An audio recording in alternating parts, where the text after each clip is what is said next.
नमस्कार, अस्सलाम वालेकुम। मैं अफसर हुसैन, गाजीपुर एक खोज चैनल से। तो जीत के बाद जो हमारे गाजीपुर के सांसद अफजाल अंसारी का क्या बयान आया था, आप आगे वीडियो में देखेंगे। आपसे गुजारिश यही है कि पूरी वीडियो देखिएगा। तो आइए इस वीडियो को देखते हैं कि अफजाल अंसारी ने क्या कहा, जिससे पूरे खेमा में खलबली मच गई है, किसके? भाजपा के। तो आइए बने रहिए वीडियो में। और राज्य में जो है आपकी सरकार नहीं है, जो हालांकि वादे आपने किए थे उसे कैसे पूरा? कौन सा वादा आपको हमारा याद है? हमारा कौन सा वादा याद है? नेट आपका है, डेटा आपका फ्री है, खाद्यान्न आपके है, जो भी। ये कहाँ हो सकता है? ये सरकार के खजाने से था। 1 लाख रुपया हर गरीब महिला को दे देंगे, ये सरकार के खजाने से था। ये जो मैनिफेस्टो था इंडिया गठबंधन का, इसकी तो शर्तें यही थी कि हम लागू करेंगे, हम सरकार में आएंगे। तो आपने ये तो प्रश्न ही कहाँ से बनता है भैया? ये कहाँ से प्रश्न बनता है? जब प्रचार करने के लिए निकले होंगे अपने क्षेत्र में, जनता से कुछ वादे किए होंगे? आपको याद हो तो बताइए। मैंने कोई वादा नहीं किया। मैंने इस सरकार की नाकामियों के खिलाफ चुनाव लड़ा है। जो मेरा काम है वो मैं करता रहता हूं। जनता सवाल नहीं करती, प्रेस सवाल करती है। ये प्रेस सवाल करना चाहिए सत्ता में बैठे हुए लोगों का। एक सांसद बड़ा है कि सरकार बड़ी है? सवाल सरकार से नहीं, सवाल सांसद से करेंगे। हम जनता के बीच में ये सवाल लाते थे कि ये सरकार फेल्योर है, महंगाई के सवाल पर, बेरोजगारी के सवाल पर, भ्रष्टाचार के सवाल पर। जनता ने इस सवाल पे उठ दिया। आपके संसदीय क्षेत्र आपकी नजर में सबसे बड़ी समस्या है?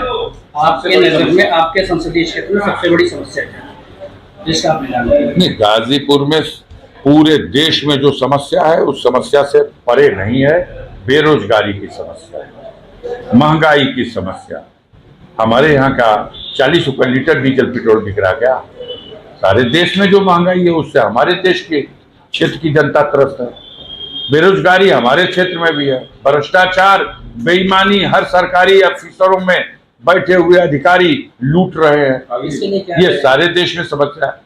लड़ा जाएगा इन सवालों को लेकर के, उनको बेनकाब किया जाएगा। अग्निवीर की भी समस्या है। संसद जी, आपकी 3 प्राथमिकताएं क्या आपके संसदीय क्षेत्र के? मैंने अरमान पाल रखा है कि गाजीपुर में 300 साढ़े 300 से भी अधिक डिग्री कॉलेजेस हैं। एक विश्वविद्यालय गाजीपुर को चाहिए। मेडिकल कॉलेज का ये नकली मेडिकल कॉलेज नहीं चाहिए। अगर चाहिए तो इसके साथ 200 डॉक्टरों की जो कमी है वो 200 डॉक्टरों को पूरा करना चाहिए। अस्पताल पर मेडिकल कॉलेज का बोर्ड लगा देना, ये गाजीपुर की जनता जानती है। आप अपना आंकड़ा गिना लीजिए। ये तो बात चिकित्सा की होगी। अन्य क्षेत्रों में मेरी प्राथमिकता होगी कि यहाँ स्पोर्ट्स कॉलेज हो। अन्य क्षेत्र से शिक्षा है। हमारे जनपद में जो सामंतवादी ताकतें हैं, जो पूंजीवादी ताकतें हैं, जिनको सरकार में बैठे हुए नेताओं का संरक्षण प्राप्त है और जो आए दिन गरीबों के मान सम्मान, उनकी इज्जत आबरू से खिलवाड़ करते हैं, ऐसे लोगों को लगाम लगानी चाहिए। ऐसे लोगों के द्वारा अगर गरीबों पर कहीं जुल्म अत्याचार होगा तो हमारी प्राथमिकता होगी उसे जन आंदोलन बना करके उनके खिलाफ कार्रवाई करानी चाहिए। लगातार आप यहाँ से 3 बार सांसद हुए, इसके पहले 1 बार और 3 बार सांसद है। कुछ ऐसी चीजें होंगी जो आप नहीं कर पाए होंगे, उसे आप पूरा करना चाहेंगे, तो ऐसा करें। अरे बताए तो कि हम नहीं कर पाए हैं यूनिवर्सिटी। हम उस यूनिवर्सिटी की चाहेंगे कि स्थापना हो। इस बार एक आंदोलन का रूप देंगे, डिमांड करेंगे, मांगेंगे और कोशिश करेंगे कि ये सरकार मजबूर हो। हमारे यहाँ उद्योग शून्य कैसे हो सकता है? उसका मानक सरकार ने तय कर रखा है। अफीम फैक्ट्री हमारे पास है और वो अफीम फैक्ट्री मोदी सरकार और भारत सरकार की देन नहीं है, वो अंग्रेजों की देन है। नंदगंज की चीनी मिल सरकार में बैठे हुए विकास पुरुष ने कहा था कि अगर चीनी मिल खुलवा नहीं देंगे तो गाजीपुर में वोट मांगने नहीं आएंगे। तो जब उनके औकात के बाहर है तो हम कहां से कर दें? आपकी जीत में धर्म रोजगार का मुद्दा अहम है या फिर जाति? आपकी इस बार की जीत में जो है धर्म का मुद्दा, रोजगार का मुद्दा या फिर जाति? धर्म का मुद्दा तो हमारे यहाँ है ही नहीं।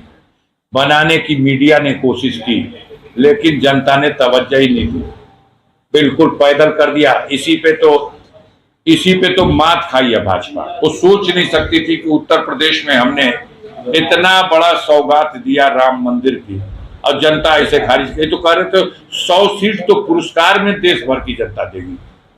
जितनी सीटें थी 350 350, उसके आगे 100 सीट पुरस्कार राम मंदिर बनाने का, और पुरस्कार दिया कि प्रतिकार कर दिया कि 240 पे लाए। अब जोड़िए घटाइए इसको। भाजपा का आरोप था कि संविधान के नाम पे जो है आरक्षण करके डराया गया। अरे भाई, ये इस लड़ाई में हम जीत गए, मजबूर होना पड़ा, और हमारे प्रधानमंत्री को शपथ लेते वक्त संविधान को सर से लगाया, इसलिए कि संख्या 240 आ गई।